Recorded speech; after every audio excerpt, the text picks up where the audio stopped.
الله وكفى وسلام على عباده الذين اصطفى أما بعد فأعوذ بالله من الشيطان الرجيم بسم الله الرحمن الرحيم محمد رسول الله والذين معه أشداء على الكفار رحماء بينهم تراهم ركعا سجدا يبتغون فضلا من الله ورضوانا سيماهم في وجوههم من أثر السجود ذلك مثلهم في التوراة ومثلهم في الإنجيل كزرع أخرج شطأه فآزره فاستغلظ فاستوى على سوقه يعجب الزراع ليغيظ بهم الكفار وعد الله الذين آمنوا وعملوا الصالحات منهم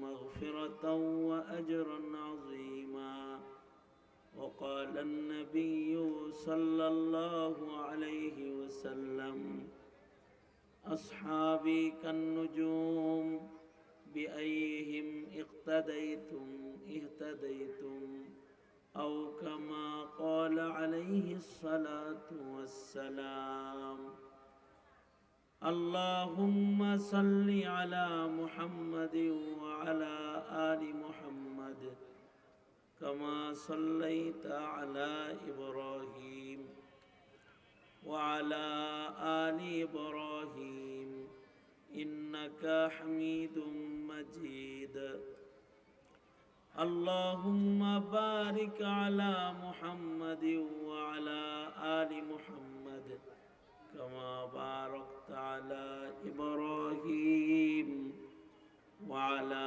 آل إبراهيم إنك حميد مجيد জামালপুর আশরাফুল উলুম মাদ্রাসার আয়োজনে আয়োজিত 2 দিন ব্যাপী বার্ষিক সম্মেলনের আজকের প্রথম রজনী মোহতারাম সভাপতি উপস্থিত হযরত বুজুর্গ উলামায়ে কেরাম সম্মুখপানে সমবেত দিন প্রিয় ইসলাম প্রিয় দিনদার ইমানদার মুমিন মুসলমান ভাইরা আল্লাহর দরবারে শুকর আল্লাহ তাআলা মাদ্রাসার মাহফিলে দ্বীনি জলসায় ওলামাদের সোহবতে আল্লাহ তাআলা সর্বশত তৌফিক দান করেছেন কালিমাতুশ শুকর আলহামদুলিল্লাহ ওলামায়ে দ্বীন কথা বলেছেন বলবেন 2 দিন সম্মেলন চলবে বরকতের নিয়তে সংক্ষেপে কিছু কথা এই পৃথিবীতে মানুষের ভেতরে আল্লাহর কাছে সবচেয়ে প্রিয় মানুষের দল যারা প্রিয় দলটা হলো নবীদের দল তারা শ্রেষ্ঠ নবীরা আল্লাহর কাছে সর্বাধিক মাহবুব প্রিয় নবীরা মাসুম নবীদের গুনাহ নাই নবীরা আল্লাহ পাকের নির্বাচিত তবে নবীদের পরে মানুষের মধ্যে সবচেয়ে দামি নবীদের পরে সবচেয়ে দামি দল হলো সিদ্দিকদের দল আর সিদ্দিকদের মধ্যে সবচেয়ে দামি হলো সাহাবায়ে কিরাম রিজওয়ানুল্লাহ আলাইহিম আজমাইন আল্লাহর রাসূল সাল্লাল্লাহু আলাইহি ওয়াসাল্লামের যত সাহাবী আছে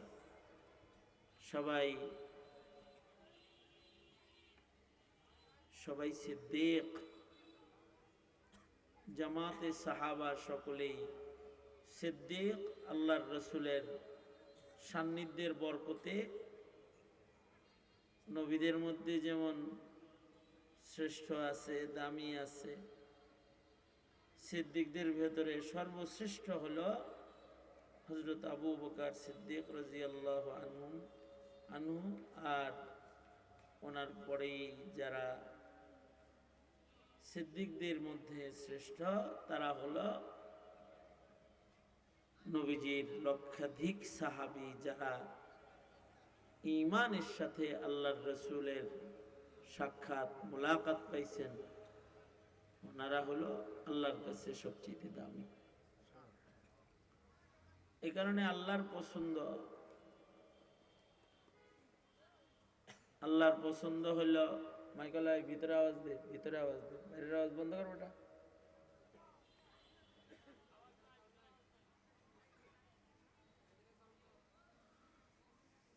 আল্লাহর পছন্দ হলো দুনিয়ার সব মানুষ যারা কিয়ামত পর্যন্ত আসবে সবাই যেন শ্রেষ্ঠ কাফেলা,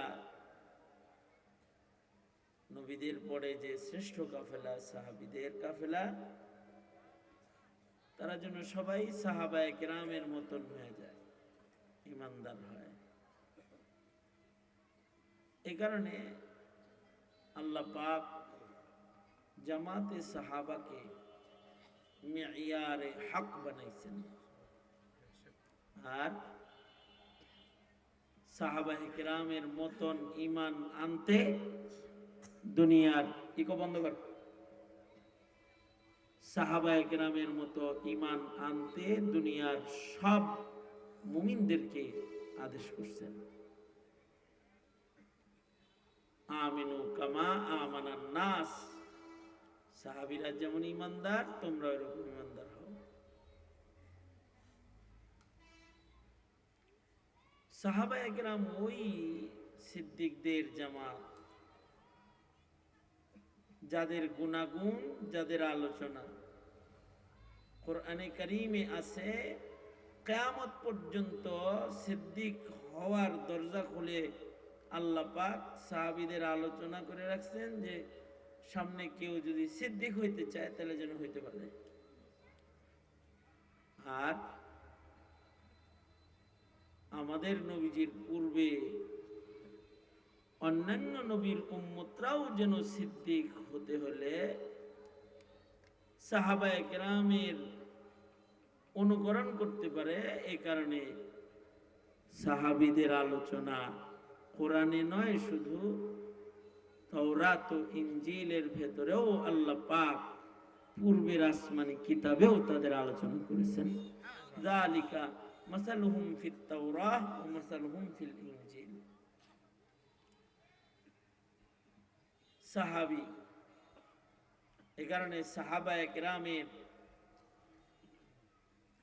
আলোচনা করা যায়, সমালোচনা করা যায় না। নবীদের যেমন সমালোচনা করা নাই, ঈমান নষ্ট হয়ে যাবে, সাহাবী সমালোচক যারা হয় তাদেরও ঈমান নষ্ট হয়ে যায়, কারণ এরা আল্লাহর নির্বাচিত উদুল কাফেলা, নির্বাচিত কাফেলা। আহলুস সুন্নাতি ওয়াল জামাআর আকীদা হলো যারা সাহাবায়ে কেরামের পিছে পড়বে ওরা আহলুস সুন্নাহ থেকে বাহিরে, যত বড় পণ্ডিত হোক সে। আবুল আলা মওদুদী সাহেব পণ্ডিত ছোট না, অনেক বড়, কিন্তু সাহাবী ধরার কারণে ছিটকে পড়ে গেছে, মূল্যায়ন নাই। কেন? আহলুস সুন্নাহর কাছে দাম নাই কেন? সাহাবীর পিছনে পড়লো কেন? আল্লাহর রাসূল বলেন, যারা আমার সাহাবীকে ভালোবাসবে সেটা আমার মহব্বত, আর আমার সাহাবীদেরকে যারা দুশমনি করবে এটা আমার সাহাবীর দুশমনি না, এটা আমার দুশমনি। কারণ সাহাবীরা নবীজির হাতে গড়া ছাত্র এবং হাতে গড়া মানুষের কাফেলা। যারা সাহাবীদের বদনাম করলো তারা কেমন যেন নবীর বদনাম করলো, আর যারা সাহাবায়ে কেরামকে ভালোবাসলো তারা নবীকে ভালোবাসলো। এই জন্যে আল্লাহর রাসূল বলেন, আল্লাহ আল্লাহ ফি আসহাবি, লা তাত্তাখিযুহুম গরাযাম মিন বাদি ফামান আহাব্বাহুম ফাবিহুব্বি আহাব্বাহুম ওয়া মান আবগাদাহুম ফাবিবুগযি আবগাদাহুম। নবীজির সাথে মোহাব্বত বাড়াইতে হইলে সাহাবীর লগে মোহাব্বত বাড়ানো লাগবে। সাহাবীর লগে মোহাব্বত বাড়লে, সাহাবীদের ইত্তেবা করলে আল্লাহর লগেও মোহাব্বত বেড়ে যাবে, কারণ এরা আল্লাহরও মাহবুব, প্রিয়া প্যারা। তাদের ঈমানকে আল্লাহ পাক নিজে প্রকৃত ঈমানদার হিসেবে স্বীকৃতি দিয়েছেন। উলাইকা হুমুল মুমিনুনা হাক্কা, উলাইকা হুমুল মুমিনুনা হাক্কা। সাহাবায়ে কেরাম হলো সত্যিকারের প্রকৃত ঈমানদার। সত্যিকারের ঈমানদার হওয়ার কারণে আল্লাহ পাক তাদেরকে দুনিয়ার জীবনে মাগফিরাত দান করছেন, আখিরাতে জাহান্নামের আগুন থেকে মুক্তি দান করছেন, জান্নাতে অন্যান্য মুমিনের উপরে ইজ্জত দান করেছেন। এই কারণে সাহাবীদের ব্যাপারে আকীদা হলো সাহাবীরা মাহফুজ মিন নারি জাহান্নাম, তারা মাগফুর মাহফুজ। নবীরা মাসুম, নবীদের গায়ে গুনাহ লাগেই নেই, আকীদা। কারণ নবীরা আল্লাহর এত প্রিয়, গুনাহ সামনে আসলে আল্লাহ নবীদের কোলে কইরা পার কইরা দিছে, গুনার সাথে নবীর ছোঁয়া লাগতে দেয় নাই। ইউসুফ আলাইহিস সালামকে জুলাইখার বন্ধ দরওয়াজা খুইলা বের করে লয়ে গেছে। আর সাহাবীরা হলো মাহফুজ মিন নারি জাহান্নাম, তাদের জীবনে গুনাহ হইলেও তাদের গুনাহ নিয়া আল্লাহ পাক তাদের কবরে দেন নাই গুনাহ সহ। কবরে যাওয়ার আগে সকল সাহাবীকে আল্লাহ পাক মাফ করে দিয়েছেন। শুধু মাফ করে দেন নাই, আল্লাহ যেই জামাতের সবার উপরে সন্তুষ্ট, কিয়ামত পর্যন্ত মানুষকে আল্লাহ জানায়া দিয়ে আল্লাহ বলেন যে রাদিয়াল্লাহু আনহুম ওয়া রাজু আনহু, সাহাবীরাও আল্লাহর উপরে রাজি, আল্লাহ সাহাবীদের সবার উপরে রাজি। সাহাবীদের সবচেয়ে আদনা সাহাবী, সারা দুনিয়ার সব মুমিন একত্রিত করলো আদনা সাহাবীর সমান হবে। আল্লাহর রাসূল বলেন আসহাবী কান্নুজুম বিআইহিম ইকতাদাইতুম ইহতাদাইতুম। সাহাবীরা সবাই তারকাতুল্য ঈমানের মালিক। সারা দুনিয়ার মুসলমান মিলে একজন সাহাবীর ইত্তিবা করলেও সব মুমিন আল্লাহর জান্নাতে পৌঁছার উপযুক্ত হয়ে যাবে, হেদায়েত প্রাপ্ত হয়ে যাবে। কারণ সাহাবায়ে কেরাম সবাই আল্লাহর কাছে পাশ করা মুমিন। উলাইকাল্লাযীনা ইমতাহানাল্লাহু কুলুবাহুম লিত্তাকওয়া, তারা ঈমান শিখছেন নবীর কাছে, আমল শিখছেন নবীর কাছে, আর পরীক্ষা দিয়া পাশ করছেন তারা সবাই আল্লাহর কাছে। আল্লাহ তাদের সবাইরে পাশ মুত্তাকি হিসাবে ঘোষণা দিয়ে দিয়েছেন। যারা পাশ মুত্তাকি এরা তো জান্নাতি। উইদ্দাত লিল মুত্তাকিন, জান্নাত তো মুত্তাকির লাগি আল্লাহ বানাইছে। এই কারণে আজব একটা নুকতা আছে। এই কারণেই সাহাবায়ে কেরামের ঘুমের কথা কেউ আল্লাহ পাক পৃথিবীর সব জাগ্রতদেরকে ঘুম থেকে জাগাইতে শোনায়। আজীব নুকতা। নবীদের ঘুম, নবীদের স্বপ্ন, এইটা যেমন ওহী, সাহাবীদের স্বপ্নকেও কারোর কারোর স্বপ্নকে আল্লাহ পাক ওহীর মর্যাদা দান করেছেন। সাহাবীর স্বপ্নকে নবীর সমর্থন দিয়া আল্লাহ পাক ওহীর মাকামে পৌঁছাইছেন। নবীরা স্বপ্নে দেখলে নবীদের স্বপ্ন ওহী। ইব্রাহিম আলাইহিস সালাতু ওয়াস সালাম নিজের ছেলেকে বলে, ইয়া বুনাইয়া ইন্নী আরা ফিল মানামি আন্নী আযবাহুকা ফানজুর মাযা তারা। আমার আদরের সন্তান, আমি ইব্রাহিম স্বপ্নে দেখছি তোমায় আমি আল্লাহর রাহে আল্লাহর জন্য কোরবানি দিতেছি, জবাই করতেছি, তোমার কি রায় জানাও। ইসমাইল, খলিলের সন্তান ইসমাইল, খলিলুল্লাহর ওরসের জবিহুল্লাহ তো সন্তান জানে আমার বাবা আল্লাহর খলিল, তিনি সরদার পয়গম্বরদের একজন পয়গম্বর। তার ঘুম এটা, তার স্বপ্ন এটা সাধারণ স্বপ্ন না, এটা ওহী। এই কারণে উনি সাথে সাথে বলে, ইয়া আবা তিফআল মা তুমার সাতাজিদুনি ইনশাআল্লাহু মিনাস সাবিরিন। নবীদের স্বপ্ন ওহী। আমাদের নবী আলাইহিস সালামের স্বপ্ন ওহী। নবীদেরকে শয়তানের স্বপ্ন দেখাইতে পারে না। মানুষকে শয়তান কিছু দেখাইতে পারে, ওয়াসওয়ায়ে শয়তানি মানুষকে দেখানো যায়, নবীদেরকে না। নবীরা এত উন্নত মানুষ যে তাদেরকে স্বপ্ন যোগে শয়তান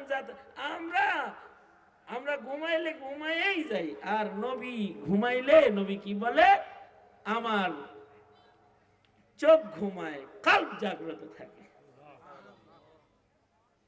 সাধারণ মানুষের ঘুম আর নবীদের ঘুম কি এক না? তো